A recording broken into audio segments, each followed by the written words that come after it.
কবিগুরু রবীন্দ্রনাথ ঠাকুরের জীবন স্মৃতির পরবর্তী অংশ। ভগ্ন হৃদয়। বিলাতে আরেকটি কাব্যের পত্তন হইয়াছিল, কতকটা ফিরিবার পথে, কতকটা দেশে ফিরিয়া আসিয়া ইহা সমাধা করি। ভগ্ন হৃদয় নামে ইহা ছাপানো হইয়াছিল। তখন মনে হইয়াছিল লেখাটা খুব ভালো হইয়াছে। লেখকের পক্ষে এরূপ মনে হওয়া অসামান্য নহে, কিন্তু তখনকার পাঠকদের কাছেও এ লেখাটা সম্পূর্ণ অনাদৃত হয় নাই।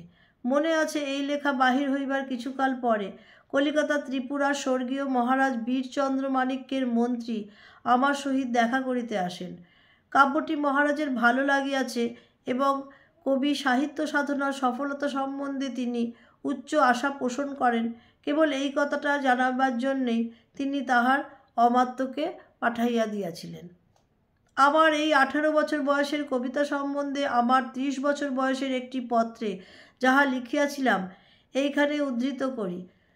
ভগ্ন হৃদয় যখন লিখতে আরম্ভ করেছিলেন তখন আমার বয়স 18, বাল্যও নয়, যৌবনও নয়।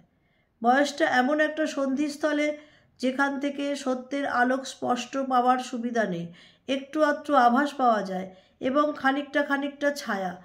এই সময় সন্ধ্যাবেলাকার ছায়ার মতো কল্পনাটা অত্যন্ত দীর্ঘ এবং অপরিস্ফুট হয়ে থাকে।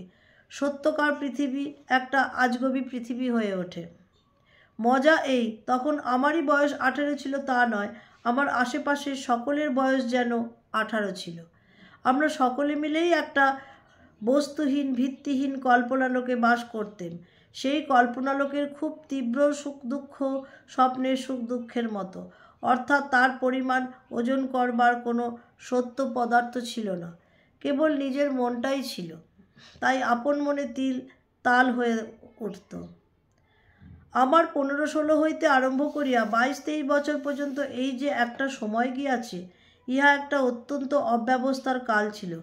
যে যুগে পৃথিবীতে জলস্থলের বিভাগ ভালো করিয়া হইয়া যায় নাই, তখনকার সেই প্রথম পঙ্কস্তরের ওপর বৃহদায়তন অদ্ভুত আকার উভচর জন্তু সকল আদিকালের শাখা সম্পদহীন অরণ্যের মধ্যে সঞ্চরণ করিয়া ফিরিত।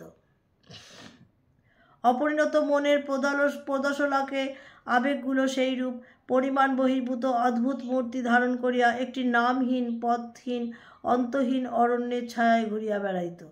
তাহারা আপনাকেও জানে না, বাহিরে আপনার লক্ষ্যকেও জানে না, তাহারা নিজের কিছুই জানে না বলিয়া পদে পদে আর একটা কিছুকে নকল করিতে থাকে। অসত্য সত্যের অভাবকে অসংযমের দ্বারা পূরণ করিতে চেষ্টা করে। জীবনের সেই একটা অকৃতার্থ অবস্থায় যখন অন্তর্নিহিত শক্তিগুলা বাহির হইবার জন্য ঠেলাঠেলি করিতেছে, যখন সত্য তাহাদের লক্ষ্যগোচর ও আয়ত্তগম্য হয় নাই, তখন আতিশয্যের দ্বারাই সে আপনাকে ঘোষণা করিবার চেষ্টা করিয়াছিল। আজ এই পর্যন্ত।